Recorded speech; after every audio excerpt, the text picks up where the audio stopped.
Hi, this is Tesseract, and welcome to a new video that we're doing at the moment. It's a Let's Play of another MMO called Cabal Online. Cabal was one of the first MMOs I ever played, and I've not played it in a couple of years, so I've just downloaded the game again and loaded up the characters, so it should be interesting watching me try and remember exactly what everything does. My highest level character is this guy here. He's level 127, and he's one of 6 classes. He's called a Blader. They specialise in being really kind of fast and speedy and difficult to hit, but not much armour. They do have some of the prettiest moves in the game. I'll see if I can remember where the training dummies are so I can show you. So, Blader's highest level attack, or at least it was at the time I played it might have added more, but that attack was called Lightning Slash. That's this one down here. Those stats probably mean nothing to you, but it looks really pretty.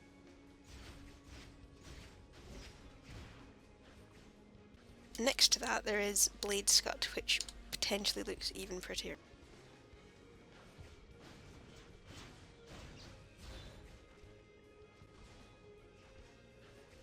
At the moment I've got a couple of other attacks on my bar, but mostly the two main attacking ones are your Lightning Slash and your Blade Scut. You've got a dash move as well, but that's mostly just for covering ground, it doesn't do much in combat. You dash to wherever you've got your cursor pointing as well, which can be really handy. There's a couple of ranged moves I've got, and one or two buff moves as well. These moves at the end are what's called battle mode. Battle mode is sort of like a supercharge. It's this bar up here.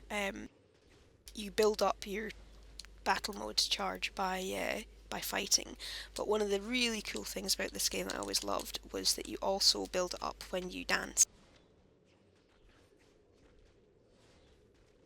So it might not be that visible, but you can just see up there that as you're dancing, the battle mode charge goes up. I think that's a really cool little thing just to add into the game, because you see everybody dancing about all over the place, but they don't really get anything from it. So it'd be really cool, you know, just building up your supercharge, your battle mode, just by doing that.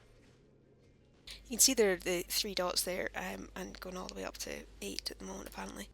That's because each of your battle modes uses a different number of these charges. The very first one you get is your aura, and that's a different element depending on the quest that you fill out. You answer questions and it tells you your aura is this. The one that I ended up with was an ice aura apparently. It just seems to be mostly a buff, adds to your stats. It gives you a funky effect whilst you've got it active. That only uses one of your battle mode charges. So you've got a couple of different loadout bars that you can switch between, which is handy. This is just to go back to, you've got your ice aura here. The second one that you get is Illusionist, which is again mostly just a buff move. It uses, I think it uses 2 bars of your battle mode charges, but it might just be the one, I can't really remember. We'll test it out in a minute. The last one you get is Grappler battle mode. This actually changes your fighting style and gives you a whole bunch of new moves, depending on what your skill set is. So as a blader I get Grappler, so the traditional 2-sword dual wield style of the bladers gets replaced with claws on your hands, and you move into a grappling Wolverine style attack mode. The different classes that you get, there's a Bladers are, let's say, the high damage but low defense class. They wear the lightest armor. The other class that wears the light armor is the mages.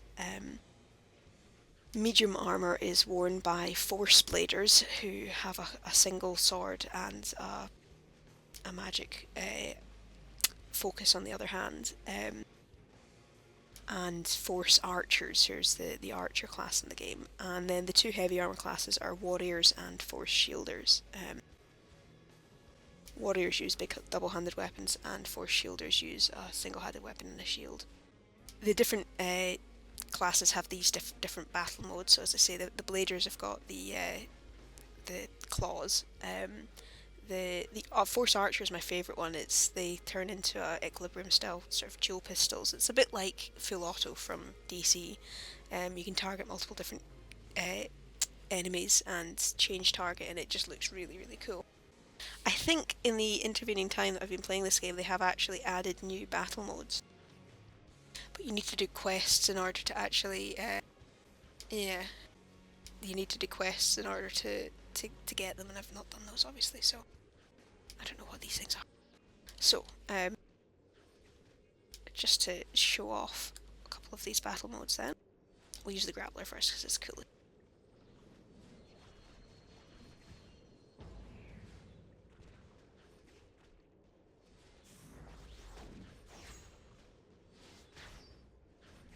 Not all of your abilities work when you're in this different style. You can activate more than the one at once. You've got a timer up here telling you how long it's going to last. You've got a basic attack for the actual grappler mode, which is to do your kind of melee combos from it.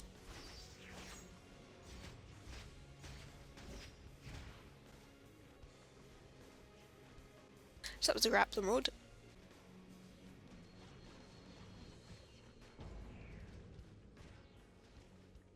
With this you can see I don't have any new abilities. I've just got some buffs on. I'm moving faster and doing more damage. And the ice armor.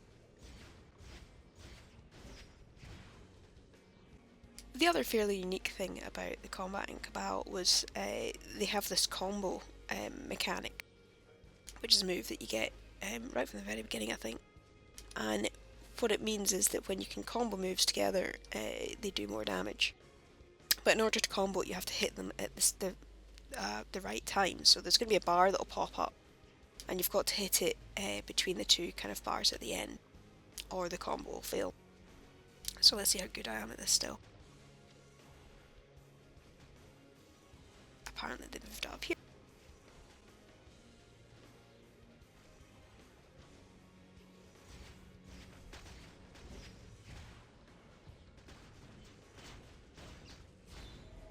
So the idea is to hit it right.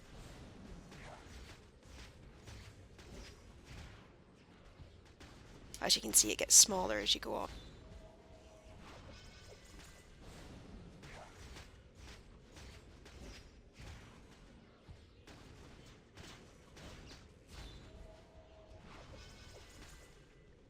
Ah, I failed it there. The damage that you do goes up the number of different targets that you kill, but it can be incredibly difficult to change target in the middle of a combo.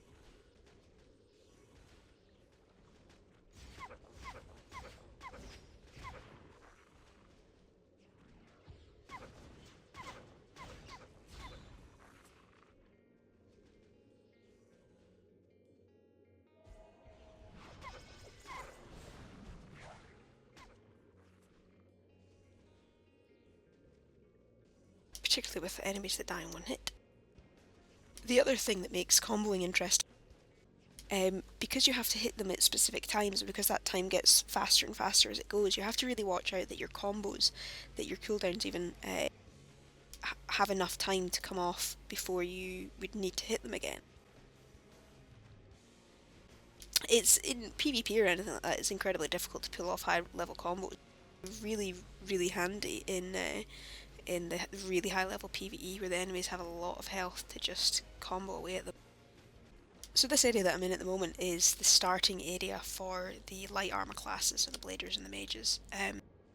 That's why everything is fantastically lower level than I am.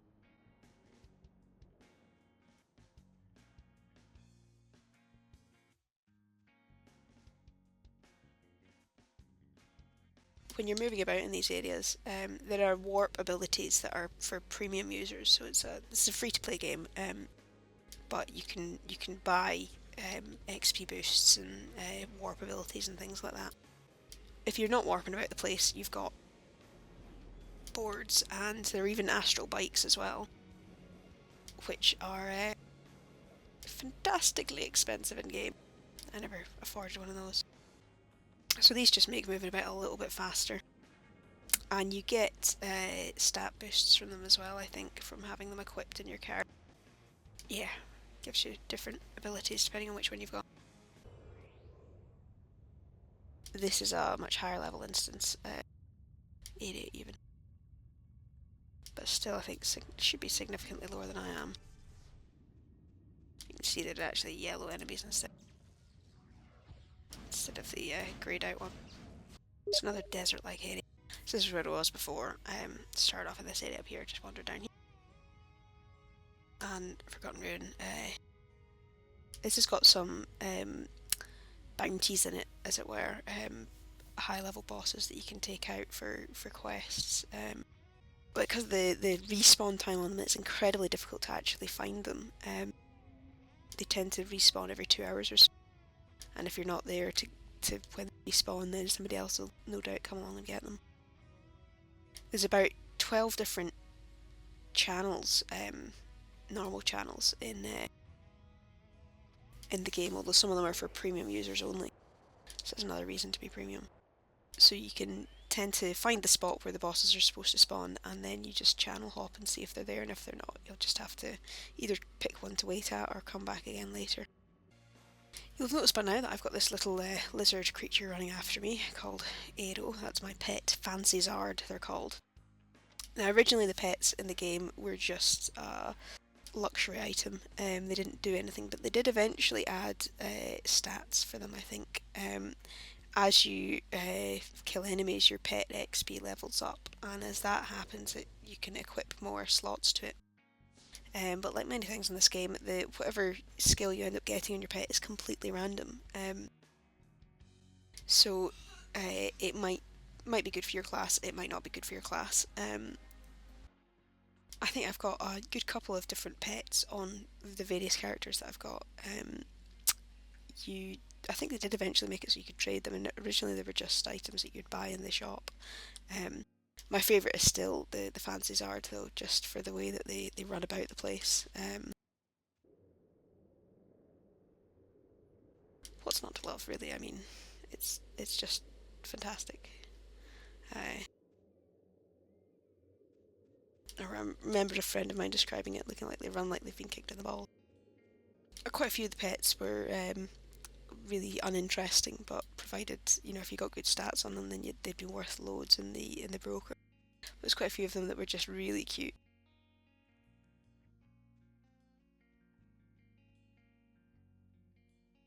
When you get them, they're just named the name of the pet, so this would have been Fancy Zard. You then have to buy a pet name change token in order to give it a name. I'm not even sure at the time that other people could actually see the name of your pet. They would just see it as Fancy Zard. That's a force shielder there. They've got the sword and the funky shield thing. This place is called Portlock because I think it was one of the first new maps to be added after the 3 initial ones. You tend to get a lot of people hanging out here for PvP reasons. There's a guy here that you talk to sort stuff out about your PvP names and things. So this guy here's got one of the really funky astral bikes. In the PvP, it's there's a faction versus faction thing. One of the factions is called Cabal and one of them is called Procyon.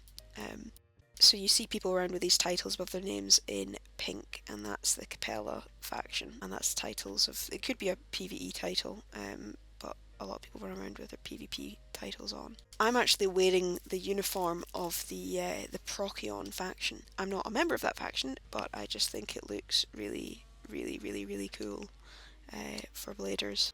That's one of my favourite styles in the entire game. The way they manage styles in this game, you have the appearance of whatever gear that you're wearing, unless you've bought a style from the shop. That's me taking my style off. So that's the gear that I'm actually wearing at the moment, is this set called Mithril. It looks really cool. Again, at the time, it was one of the top level armour classes in the game. I think they'd introduced another one just before I stopped playing, but yeah, it's pretty sweet.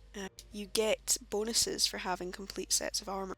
So you see there, the Mithril set effect is for having different types equipped. You also have these epaulets that only show up when you've got the same set that they are. So I don't know that I've got, these are all +6s. I don't seem to have a +6 set. I think +6 was always me on. I don't know where the rest of my stuff is. I'm sure I should have more stuff than this. In the bank, of course.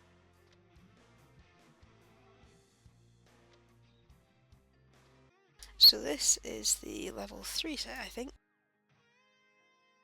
which is Aramid. And that is with the epaulet on. So that epaulet will only show as a style when you've got the Aramid set, or the chest at least, on.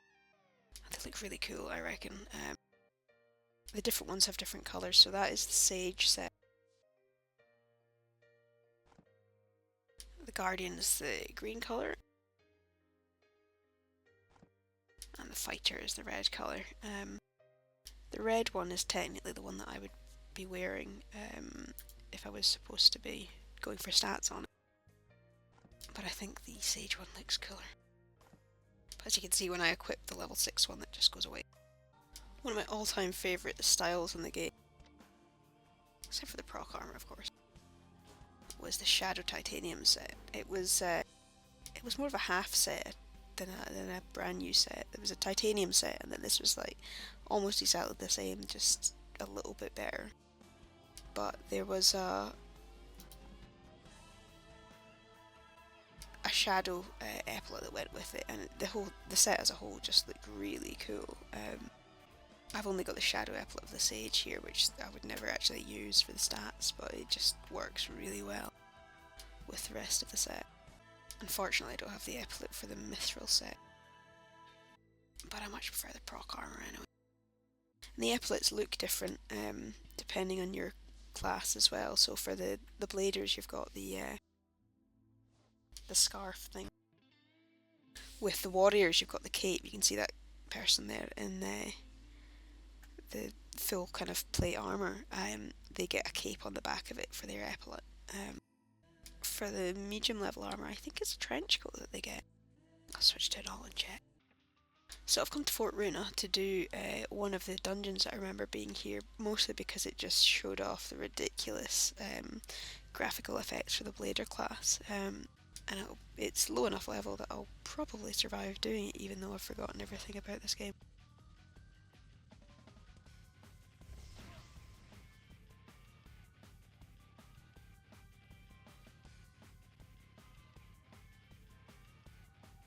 One of the other things about this was just I love the music in this game. Like the Fort Runa theme is just brilliant.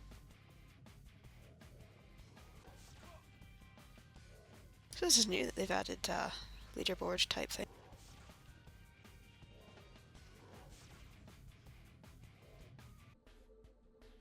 Well, I'm a good 50 levels over the entry requirement, so let's hope it goes okay.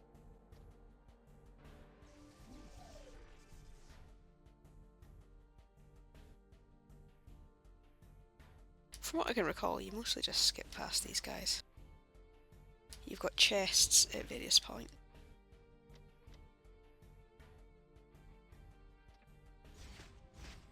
Which you have to break open.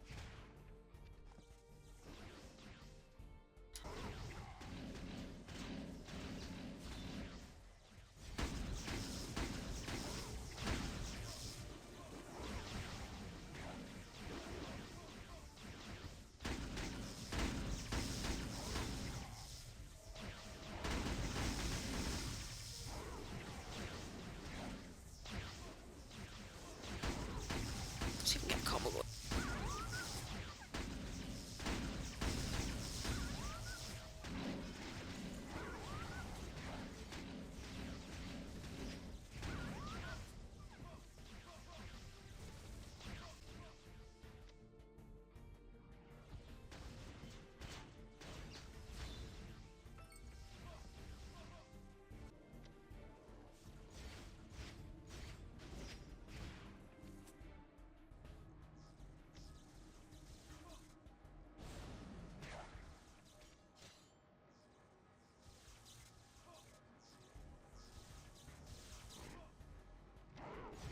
So the bosses are the only ones you really need to kill in order to open the gates to progress.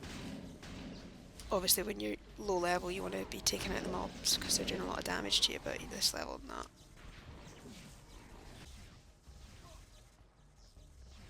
Okay, so I just realised that I hadn't spec'd skill points, so they must have reset it at some point. I never used to have this never used to have that mechanic, so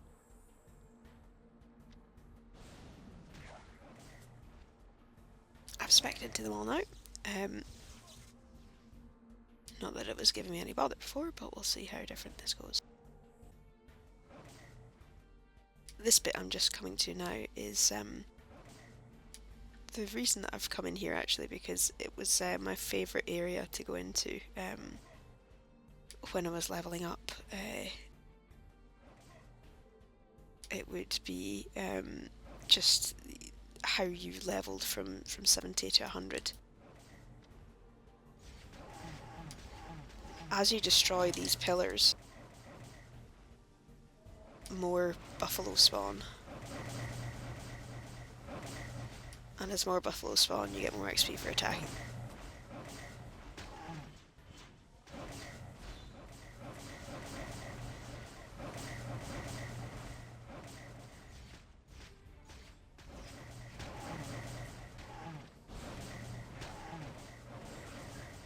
As you can see, you can get a frankly stupid number of enemies going here.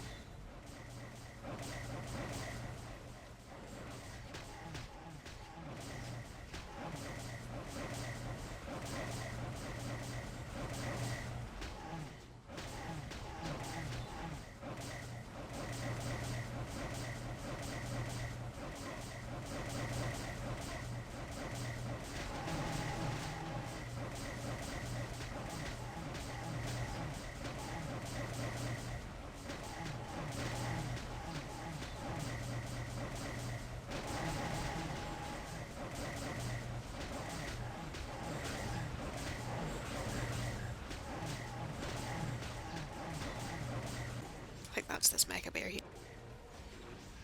And when he drops, the gate open. But you really can just keep destroying the pedestals in order to get more enemies to spawn. And it was far and away the best way to level up from about 75 to 100. You just come in here and you just blitz through them.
The actual faction PvP is when I did it anyway, it was every 4 hours or so you would get a message pop up asking if you wanted to join, and you had to be fastest fingers first.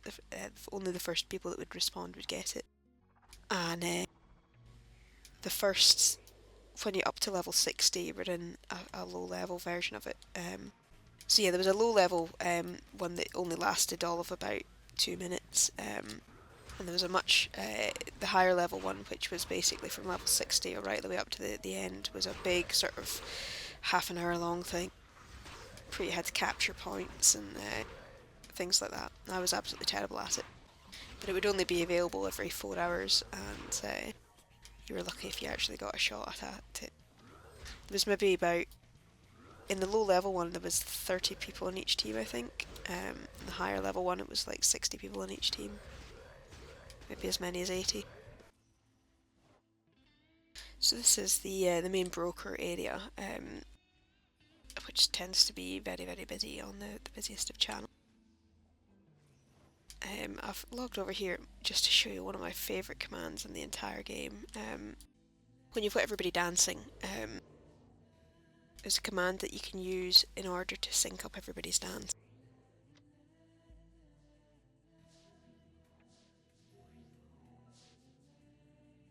So everybody just resets to the beginning move and starts dancing again. So it's maybe a bit hard to see with all the shops in the way, but it's really, I just love being able to sync the dances like that. It's fantastic. There are actually, I think there's 3 dances in the game. The first, when I was here, was 2, but I think I've seen a 3rd one as well. So that's the first dance there.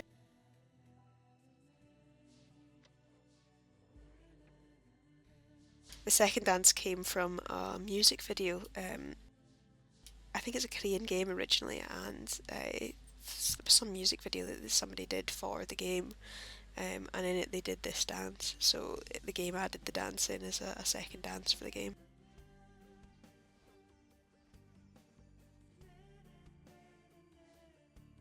It's a bit silly. I don't know this dance.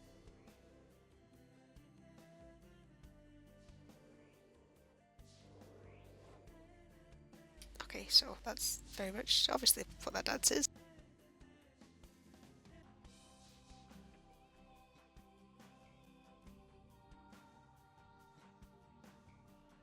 So you can see the 3 of us here now all synced up doing the same dance. I think it's really cool. So this was my next highest level character. This is a Force Blader, so they've got that focus on their left hand and the blade on their back. The pet that I've got in this character is the Worry Bear. I think there was one other pet that I liked more than the Worry Bear, but they were only available at certain times in the shops, so I got the Worry Bear. He's just so cute. The other pet that I really liked was Woolly, which was just this little ball of fluff, really.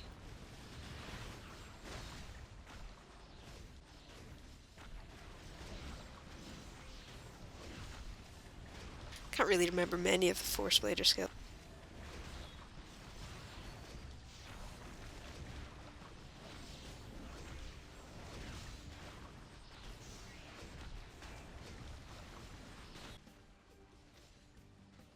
Again, that's another Procyon armor set that I'm wearing. Normally in the Shadow Titanium set. So this is the level 3 armor set, the Aramid set, and just to show you what the epaulets look like on the mid-level armor.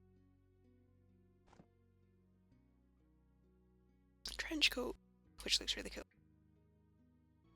And just to go over the battle mode, again you've got your aura that you have, then you've got Enchanter, which is another buff, and the actual battle mode is called Blade Shooter.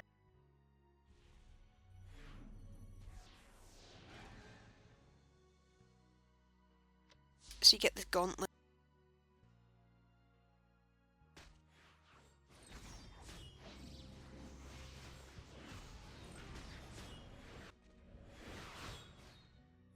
So it's pretty cool.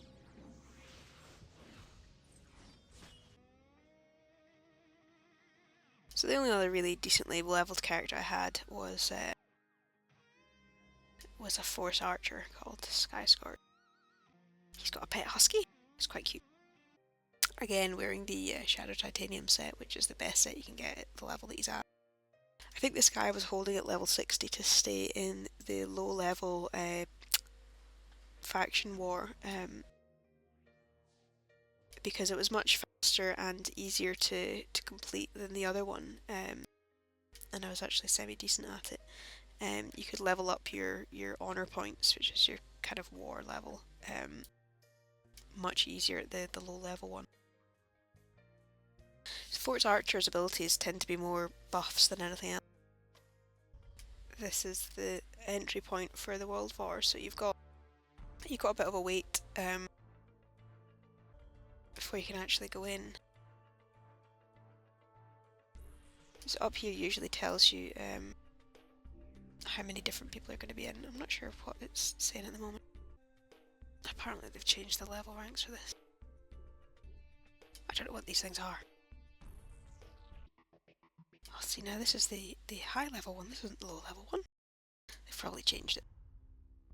you've got your own base, and these various little points that you can take. Once you take them, they spawn guardians to defend them, and makes it harder for people to enter.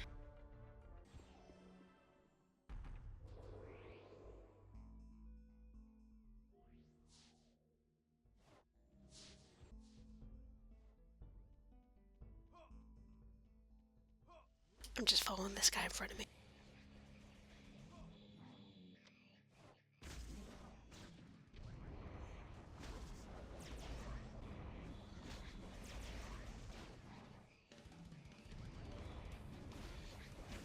Oh, enemy sighted.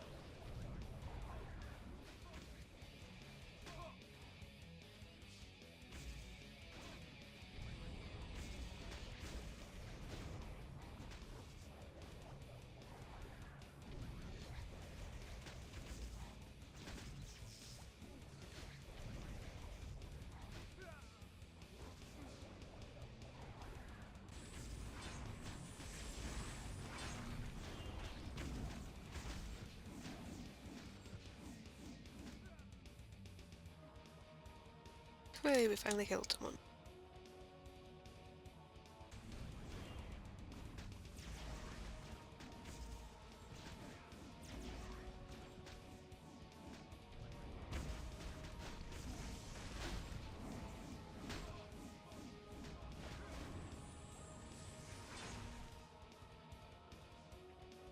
Where's he running off to?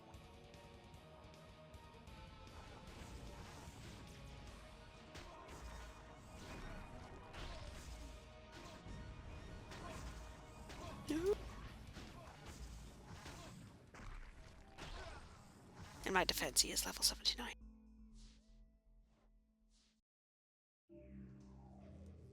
As entertaining as that was, it wasn't going to go very quickly. So, just to show off the archer abilities. Force archers are very much support class. They put on a lot of buffs. They've got a couple of debuffs. They do a lot of the healing, although I think force shielders do a somewhat similar role. But as I mentioned, one of the best things about the force archers is their battle.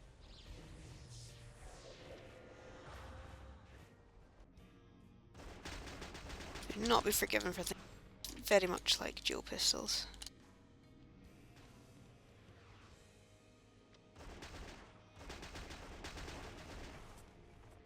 It's a very fun ability.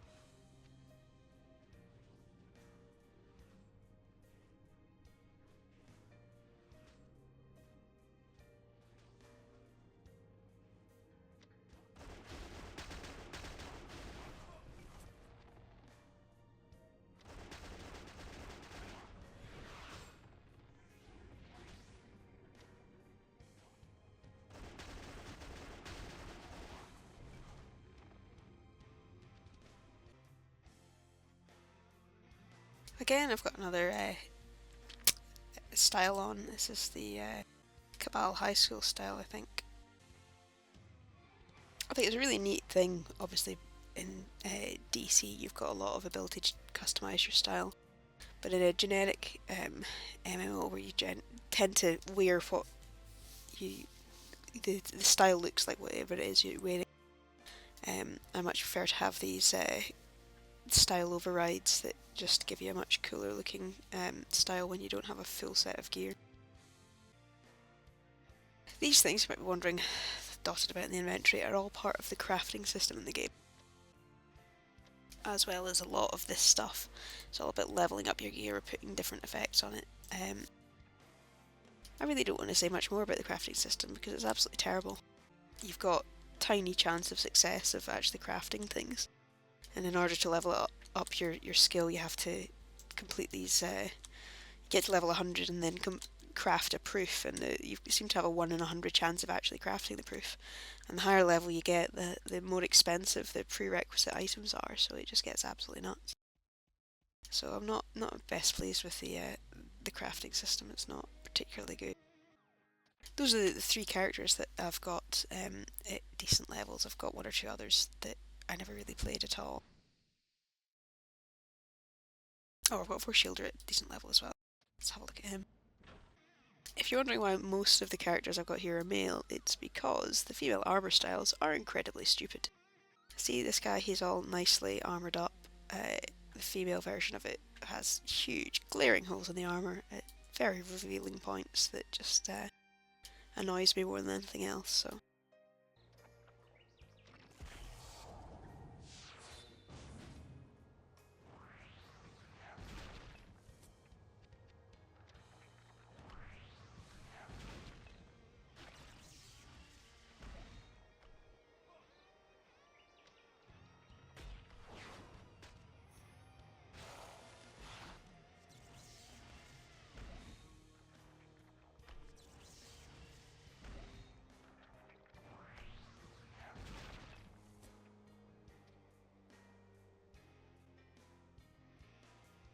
Their battle mode is a bit funky, it's almost like a giant yo-yo.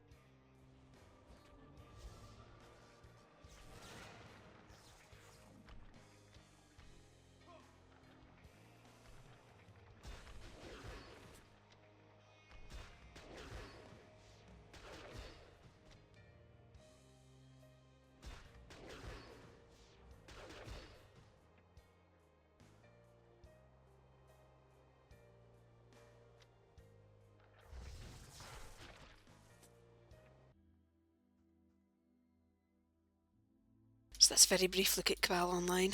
I don't think I'd ever really go back to playing this game not after playing DC. It's just incredibly grindy in pretty much every single thing that it does.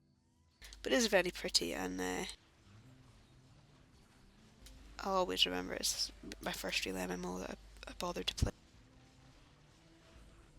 I just got into the point where it was just too much of a grind to keep going. But I always loved Blade Scud and Lightning Slap.